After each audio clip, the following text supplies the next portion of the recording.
Mr. President, Mr. Secretary General, fellow delegates, ladies and gentlemen. As I address this hall as President for the final time, let me recount the progress that we've made these last 8 years. From the depths of the greatest financial crisis of our time, we coordinated our response to avoid further catastrophe and return the global economy to growth. We've taken away terrorist safe havens, strengthened the non-proliferation regime, resolved the Iranian nuclear issue through diplomacy. We opened relations with Cuba, helped Colombia end Latin America's longest war. And we welcome a democratically elected leader of Myanmar to this assembly. Our assistance is helping people feed themselves, care for the sick, power communities across Africa, and promote models of development rather than dependence. And we have made international institutions like the World Bank and the International Monetary Fund more representative, while establishing a framework to protect our planet from the ravages of climate change. This is important work. It has made a real difference in the lives of our people. And it could not have happened had we not worked together. And yet, around the globe, we are seeing the same forces of global integration that have made us interdependent also expose deep fault lines in the existing international order. We see it in the headlines every day. Around the world, refugees flow across borders in flight from brutal conflict. Financial disruptions continue to weigh upon our workers and entire communities. Across vast swaths of the Middle East, basic security, basic order has broken down. We see too many governments muzzling journalists and quashing dissent and censoring the flow of information. Terrorist networks use social media to prey upon the minds of our youth, endangering open societies and spurring anger against innocent immigrants and Muslims. Powerful nations contest the constraints placed on them by international law. And this is the paradox that defines our world today. A quarter century after the end of the Cold War, the world is by many measures less violent and more prosperous than ever before. And yet our societies are filled with uncertainty and unease and strife.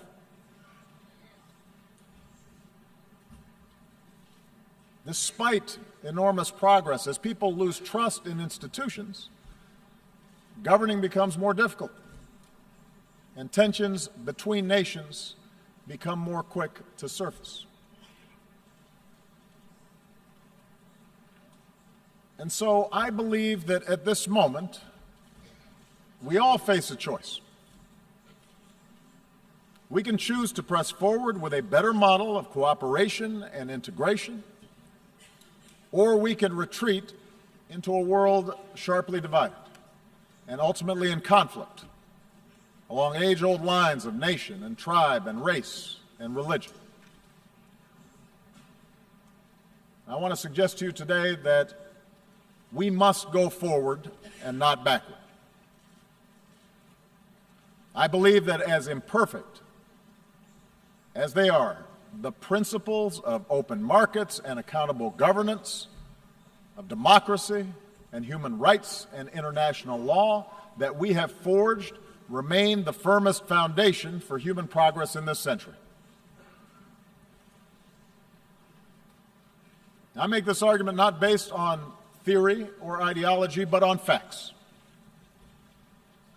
facts that all too often we forget in the immediacy of current events. Here's the most important fact. The integration of our global economy has made life better for billions of men, women, and children. Over the last 25 years, the number of people living in extreme poverty has been cut from nearly 40% of humanity to under 10%. That's unprecedented. And it's not an abstraction. It means children have enough to eat. Mothers don't die in childbirth. Meanwhile, cracking the genetic code promises to cure diseases that have plagued us for centuries. The internet can deliver the entirety of human knowledge to a young girl in a remote village on a single handheld device. In medicine and in manufacturing and education and communications, we're experiencing a transformation of how human beings live on a scale that recalls the revolutions in agriculture and industry. And as a result, a person born today is more likely to be healthy, to live longer, and to have access to opportunity than at any time in human history. Moreover, the collapse of colonialism and communism has allowed more people than ever before to live with the freedom to choose their leaders. Despite the real and troubling areas where freedom appears in retreat, the fact remains that the number of democracies around the world has nearly doubled in the last 25 years. In remote corners of the world, citizens are demanding respect for the dignity of all people, no matter their gender or race or religion or disability or sexual orientation. And those who deny others' dignity are subject to public reproach. An explosion of social media has given ordinary people more ways to express themselves and has raised people's expectations for those of us in power. Indeed, our international order has been so successful that we take it as a given that great powers no longer fight world wars, that the end of the Cold War lifted the shadow of nuclear Armageddon, that the battlefields of Europe have been replaced by peaceful union, that China and India remain on a path of remarkable growth. I say all this not to whitewash the challenges we face or to suggest complacency. Rather, I believe that we need to acknowledge these achievements in order to summon the confidence to carry this progress forward and to make sure that we do not abandon those very things that have delivered this progress. In order to move forward, though, we do have to acknowledge that the existing path to global integration requires a course correction. Because too often those trumpeting the benefits of globalization have ignored inequality within and among nations, have ignored the enduring appeal of ethnic and sectarian identities, have left international institutions ill-equipped, underfunded, under-resourced in order to handle transnational challenges. And as these real problems have been neglected, alternative visions of the world have pressed forward, both in the wealthiest countries and in the poorest. Religious fundamentalism, the politics of ethnicity or tribe or sect, aggressive nationalism, a crude populism, sometimes from the far left, but more often from the far right, which seeks to restore what they believe was a better, simpler age free of outside contamination. We cannot dismiss these visions. They are powerful. They reflect dissatisfaction among too many of our citizens. I do not believe those visions can deliver security or prosperity over the long term. But I do believe that these visions fail to recognize at a very basic level our common humanity.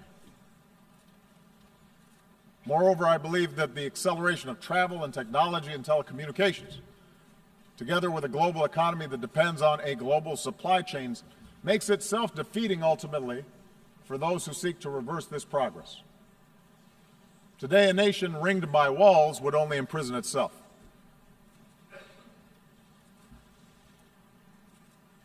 So the answer cannot be a simple rejection of global integration.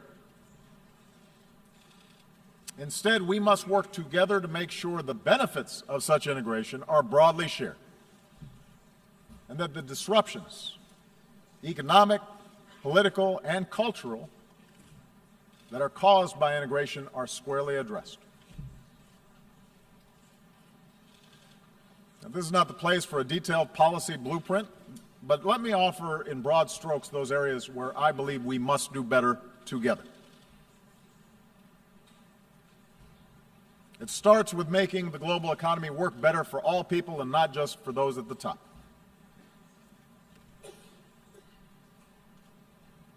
While open markets, capitalism have raised standards of living around the globe, globalization combined with rapid progress in technology has also weakened the position of workers and their ability to secure a decent wage.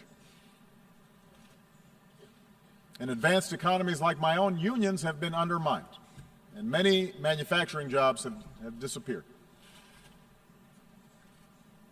Often, those who benefit most from globalization have used their political power to further undermine the position of workers. In developing countries, labor organizations have often been suppressed, and the growth of the middle class has been held back by corruption and underinvestment. Mercantilist policies pursued by governments with export-driven models threaten to undermine the consensus that underpins global trade. And meanwhile, global capital is too often unaccountable. Nearly $8 trillion stashed away in tax havens, and a shadow banking system that grows beyond the reach of effective oversight. A world in which 1% of humanity controls as much wealth as the other 99% will never be stable. I understand that the gaps between rich and poor are not new, but just as the child in a slum today can see the skyscraper nearby, technology now allows any person with a smartphone to see how the most privileged among us live and the contrast between their own lives and others. Expectations rise then, faster than governments can deliver, and a pervasive sense of injustice undermines people's faith in the system. So how do we fix this imbalance? We cannot unwind integration any more than we can stuff technology back into a box, nor can we look to failed models of the past. If we start resorting to trade wars, market-distorting subsidies, beggar-thy-neighbor policies, an over-reliance on natural resources instead of innovation, these approaches will make us poorer collectively, and they are more likely to lead to conflict. And the stark contrast between, say, the success of the Republic of Korea and the wasteland of North Korea shows that central planned control of the economy is a dead end. But I do believe there's another path, one that fuels growth and innovation and offers the clearest route to individual opportunity and national success. It does not require succumbing to a soulless capitalism that benefits only the few, but rather recognizes that economies are more successful when we close the gap between rich and poor, and growth is broadly based. And that means respecting the rights of workers so they can organize into independent unions and earn a living wage. It means investing in our people, their skills, their education, their capacity to take an idea and turn it into a business. It means strengthening the safety net that protects our people from hardship and allows them to take more risks to look for a new job or start a new venture. These are the policies that I've pursued here in the United States, and with clear results. American businesses have created now 15 million new jobs. After the recession, the top 1% of Americans were capturing more than 90% of income growth, but today that's down to about half. Last year, poverty in this country fell at the fastest rate in nearly 50 years. And with further investment in infrastructure and early childhood education and basic research, I'm confident that such progress will continue. So just as I've pursued these measures here at home, so has the United States worked with many nations to curb the excesses of capitalism, not to punish wealth, but to prevent repeated crises that can destroy it. That's why we've worked with other nations to create higher and clear standards for banking and taxation. Because a society that asks less of oligarchs than ordinary citizens will rot from within. That's why we've pushed for transparency and cooperation in rooting out corruption and tracking illicit dollars. Because markets create more jobs when they're fueled by hard work and not the capacity to extort a bribe. That's why we've worked to reach trade agreements that raise labor standards and raise environmental standards, as we've done with the Trans-Pacific Partnership, so that the benefits are more broadly shared.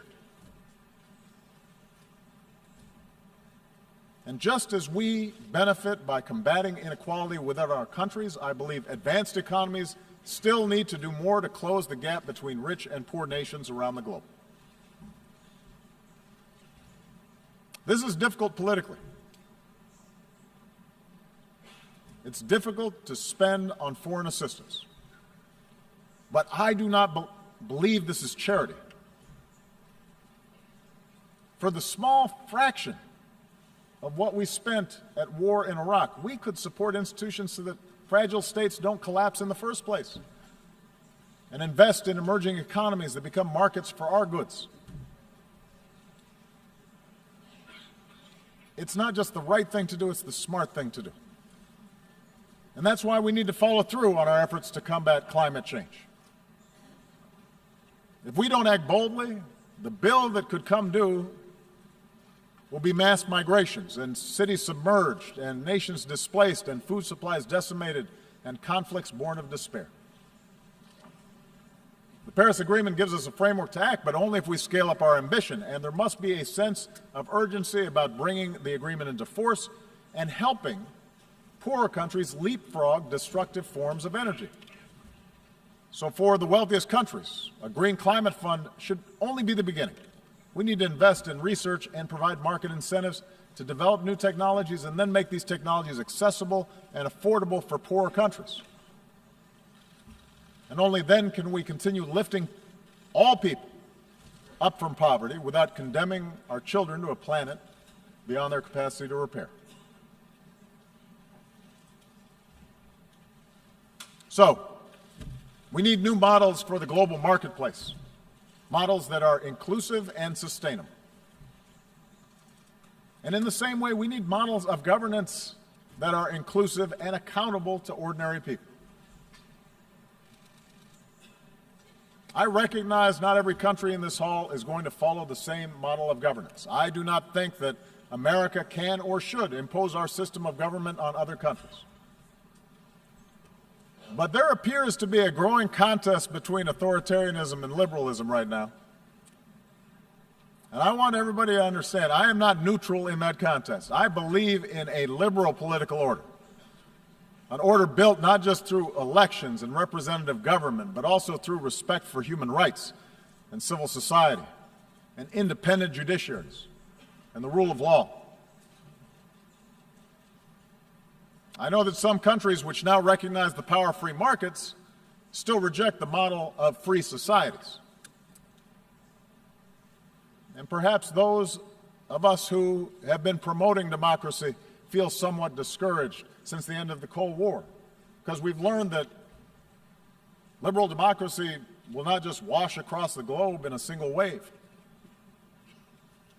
It turns out building accountable institutions is hard work, the work of generations. The gains are often fragile. Sometimes we take one step forward and then two steps back. In countries held together by borders drawn by colonial powers, with ethnic enclaves and tribal divisions, politics and elections can sometimes appear to be a zero-sum game. And so, given the difficulty in forging true democracy in the face of these pressures, it's no surprise that some argue the future favors the strong man, a top-down model, rather than strong democratic institutions. But I believe this thinking is wrong. I believe the road of true democracy remains the better path. I believe that in the 21st century, economies can only grow to a certain point until they need to open up, because entrepreneurs need to access information in order to invent. Young people need a global education in order to thrive. Independent media needs to check the abuses of power. Without this evolution, ultimately expectations of people will not be met. Suppression and stagnation will set in. And history shows that strong men are then left with two paths: permanent crackdown, which sparks strife at home, or scapegoating enemies abroad, which can lead to war. Now, I will admit, my belief that governments serve the individual and not the other way around is shaped by America's story. Our nation began with a promise of freedom that applied only to the few, but because of our democratic Constitution, because of our Bill of Rights, because of our ideals, ordinary people were able to organize and march and protest, and ultimately those ideals won out. Open doors for women and minorities and workers in ways that made our economy more productive and turned our diversity into a strength. That gave innovators the chance to transform every area of human endeavor. That made it possible for someone like me to be elected President of the United States. So yes, my views are shaped by the specific experiences of America, but I do not think this story is unique to America. Look at the transformation that's taken place in countries as different as Japan and Chile, Indonesia, Botswana. The countries that have succeeded are ones in which people feel they have a stake. In Europe, the progress of those countries in the former Soviet bloc that embraced democracy stand in clear contrast to those that did not. After all, the people of Ukraine did not take to the streets because of some plot imposed from abroad. They took to the streets because their leadership was for sale, and they had no recourse. They demanded change because they saw life get better for people in the Baltics and in Poland, societies that were more liberal and democratic and open than their own.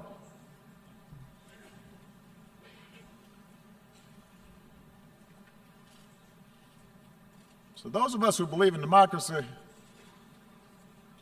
we need to speak out forcefully, because both the facts and history, I believe, are on our side. That doesn't mean democracies are without flaws.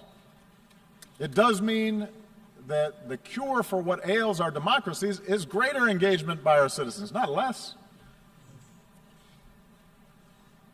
Yes, in America, there is too much money in politics, too much entrenched partisanship, too little participation by citizens, in part because of a patchwork of laws that makes it harder to vote. In Europe, a well-intentioned Brussels often became too isolated from the normal push and pull of national politics. Too often in capitals, decision makers have forgotten that democracy needs to be driven by civic engagement from the bottom up, not governance by experts from the top down. And so these are real problems. And as leaders of democratic governments make the case for democracy abroad, we better strive harder to set a better example at home.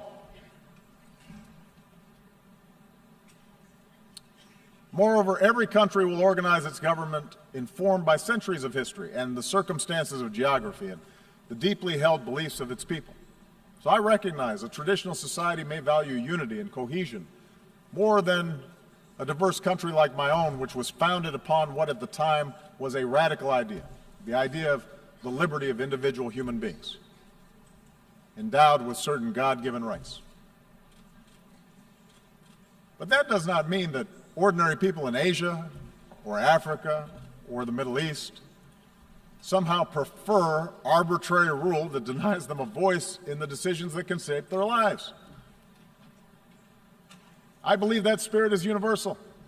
And if any of you doubt the universality of that desire, listen to the voices of young people everywhere who call out for freedom and dignity and the opportunity to control their own lives.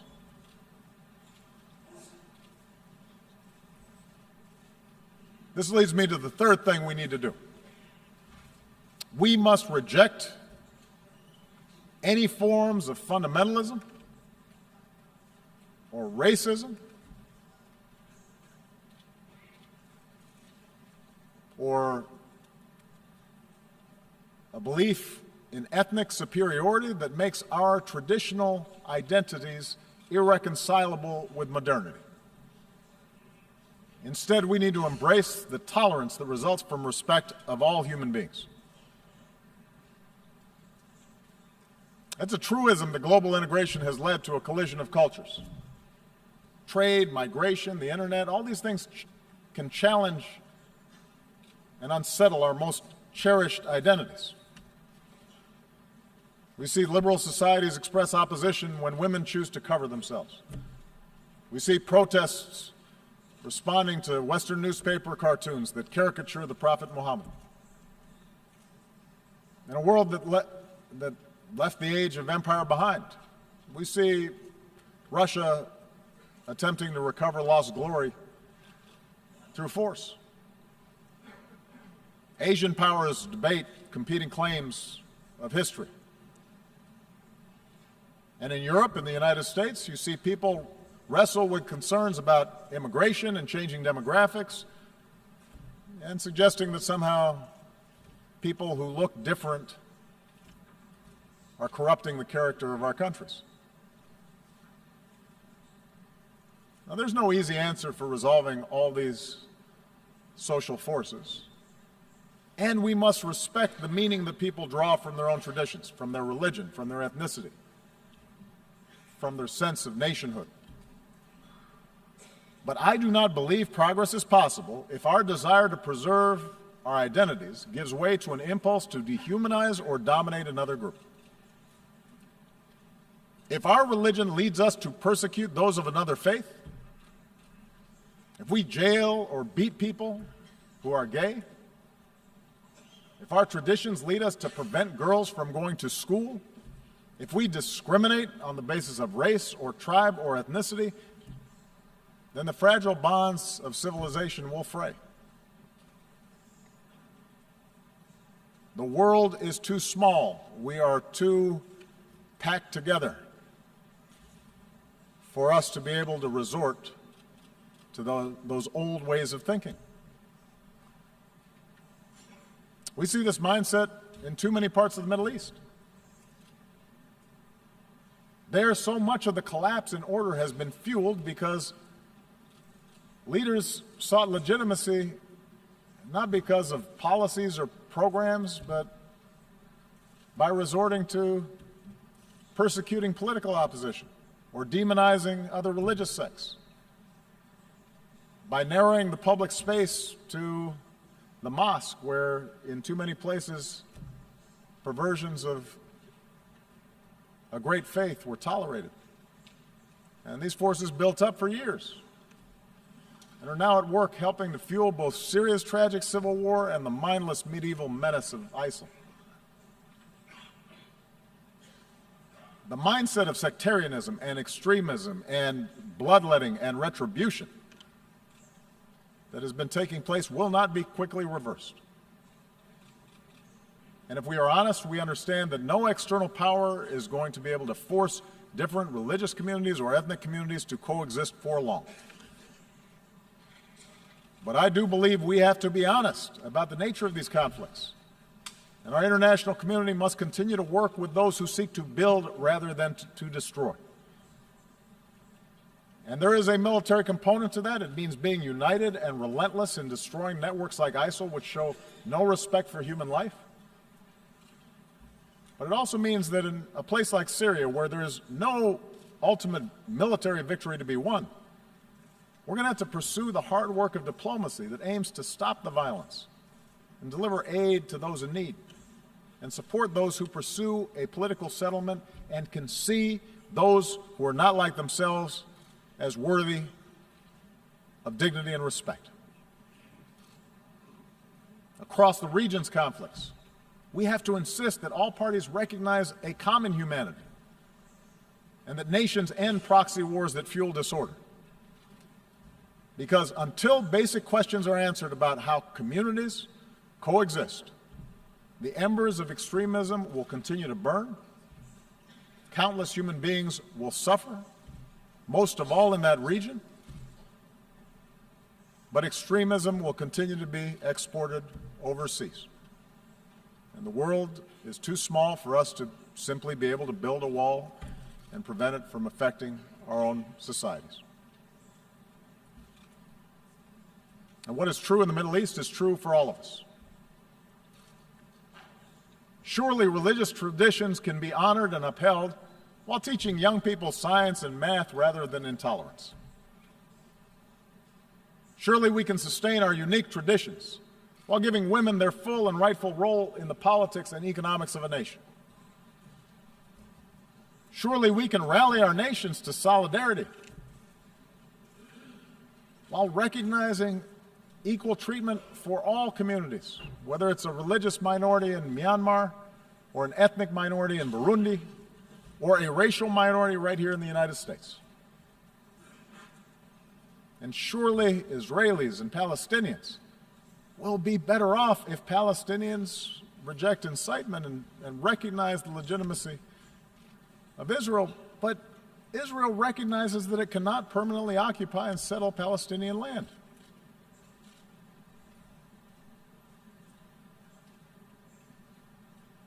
We all have to do better as leaders in tamping down rather than encouraging a notion of identity that leads us to diminish others. And this leads me to the fourth and final thing we need to do, and that is sustain our commitment to international cooperation rooted in the rights and responsibilities of nations. As President of the United States, I know that for most of human history, power has not been unipolar. And the end of the Cold War may have led too many to forget this truth. I've noticed as president that at times both America's adversaries and some of our allies believe that all problems were either caused by Washington or could be solved by Washington. And perhaps too many in Washington believe that as well.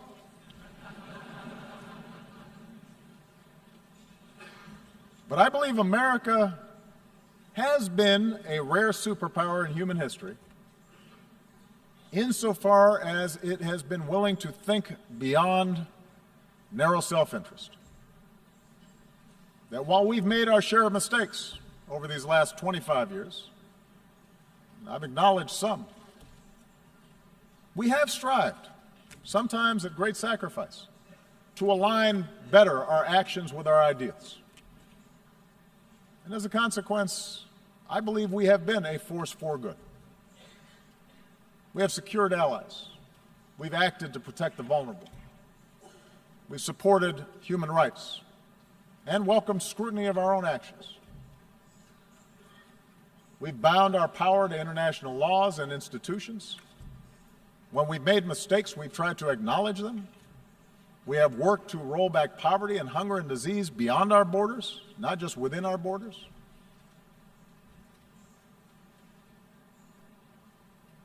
I'm proud of that. But I also know that we can't do this alone. And I believe that if we're to meet the challenges of this century, we are all going to have to do more to build up international capacity. We cannot escape the prospect of nuclear war unless we all commit to stopping the spread of nuclear weapons and pursuing a world without them. When Iran agrees to accept constraints on its nuclear program, that enhances global security and enhances Iran's ability to work with other nations. On the other hand, when North Korea tests a bomb, that endangers all of us. And any country that breaks this basic bargain must face consequences. And those nations with these weapons, like the United States, have a unique responsibility to pursue the path of reducing our stockpiles and reaffirming basic norms like the commitment to never test them again. We can't combat a disease like Zika that recognizes no borders. Mosquitoes don't respect walls, unless we make permanent the same urgency that we brought to bear against Ebola, by strengthening our own systems of public health, by investing in cures and rolling back the root causes of disease, and helping poorer countries develop a public health infrastructure.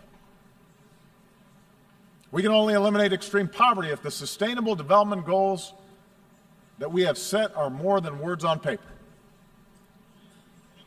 Human ingenuity now gives us the capacity to feed the hungry and give all of our children, including our girls, the education that is the foundation for opportunity in our world. But we have to put our money where our mouths are. And we can only realize the promise of this institution's founding to replace the ravages of war with cooperation if powerful nations, like my own, accept constraints. Sometimes I'm criticized in my own country for professing a belief in international norms and multilateral institutions, but I am convinced that in the long run, giving up some freedom of action, not giving up our ability to protect ourselves or pursue our core interests, but binding ourselves to international rules over the long term enhances our security. And I think that's not just true for us. If Russia continues to interfere in the affairs of its neighbors, it may be popular at home, it may fuel nationalist fervor for a time, but over time it is also going to diminish its stature and make its borders less secure. In the South China Sea, a peaceful resolution of disputes offered by law will mean far greater stability than the militarization of a few rocks and reefs. We are all stakeholders in this international system, and it calls upon all of us to invest in the success of institutions to which we belong.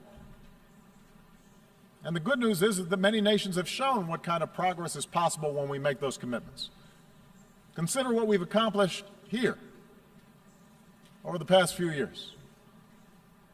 Together, we mobilized some 50,000 additional troops for UN peacekeeping, making them nimble, better equipped, better prepared to deal with emergencies. Together, we established an open government partnership so that increasingly transparency empowers more and more people around the globe. And together, now, we have to open our hearts and do more to help refugees who are desperate for a home. We should all welcome the pledges of increased assistance that have been made at this General Assembly gathering. I'll be discussing that more this afternoon, but we have to follow through even when the politics are hard.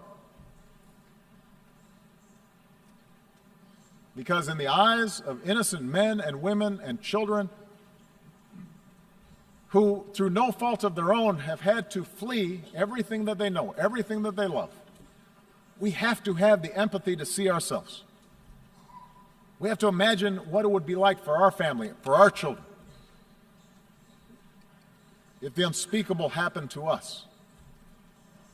And we should all understand that ultimately our world will be more secure if we are prepared to help those in need and the nations who are carrying the largest burden with respect to accommodating these refugees.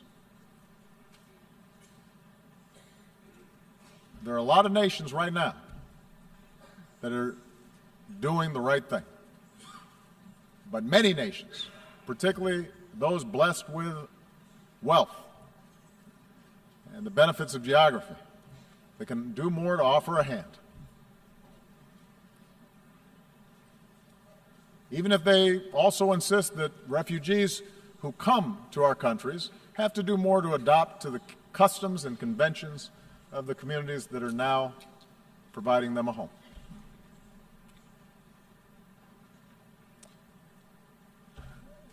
Let me conclude by saying that I recognize history tells a different story than the one that I've talked about here today. There's a much darker and more cynical view of history that we can adopt. Human beings are too often motivated by greed and by power. Big countries, for most of history, have pushed smaller ones around. Tribes and ethnic groups and nation states have very often found it most convenient to define themselves by what they hate and not just those ideas that bind them together. Time and again, human beings have believed that they finally arrived at a period of enlightenment, only to repeat then cycles of conflict and suffering. Perhaps that's our fate. We have to remember that the choices of individual human beings led to repeated world wars. But we also have to remember that the choices of individual human beings created a United Nations so that a war like that would never happen again.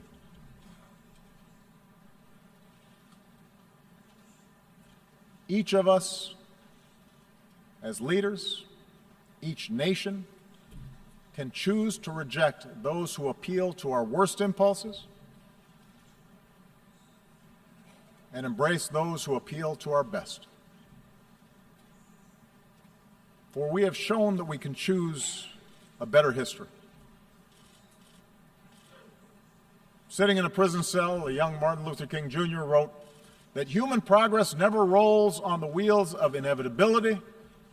It comes through the tireless efforts of men willing to be co-workers with God.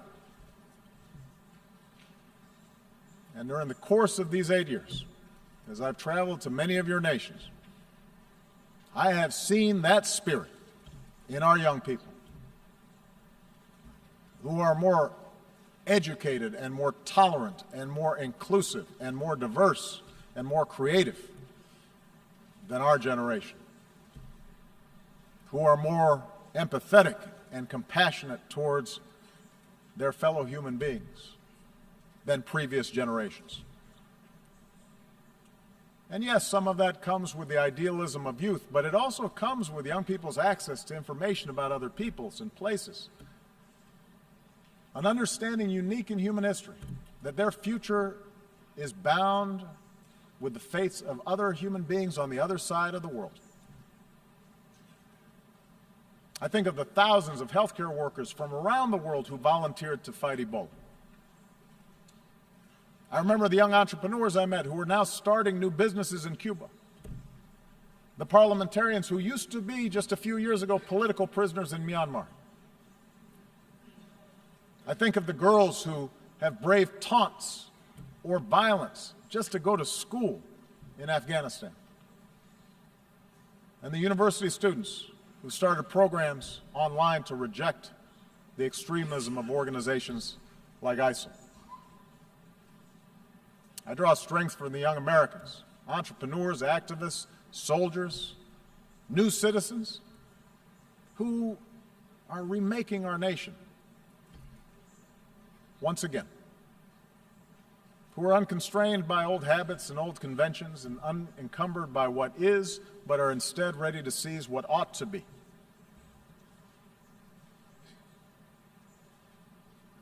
My own family is made up of the flesh and blood and traditions and cultures and faiths from a lot of different parts of the world.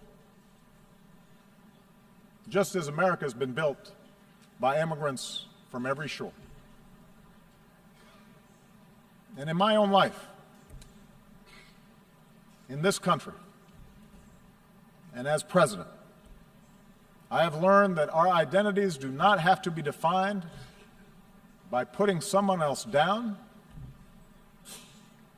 but can be enhanced by lifting somebody else up.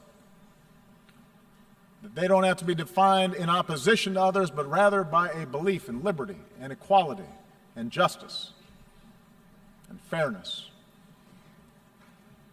And the embrace of these principles as universal doesn't weaken my particular pride, my particular love for America. It strengthens it.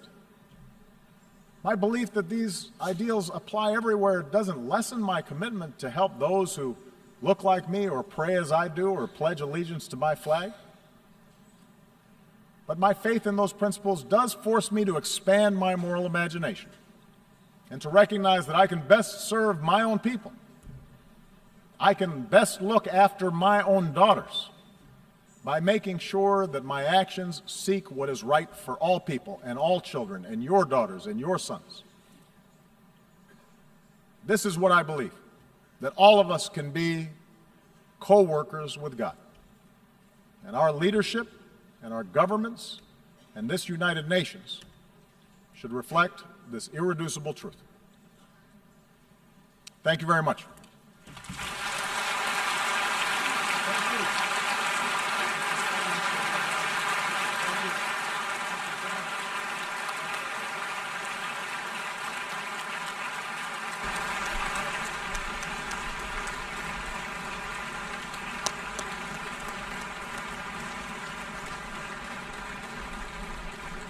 On behalf of the General Assembly, I wish to thank the President of the United States for the statement just made.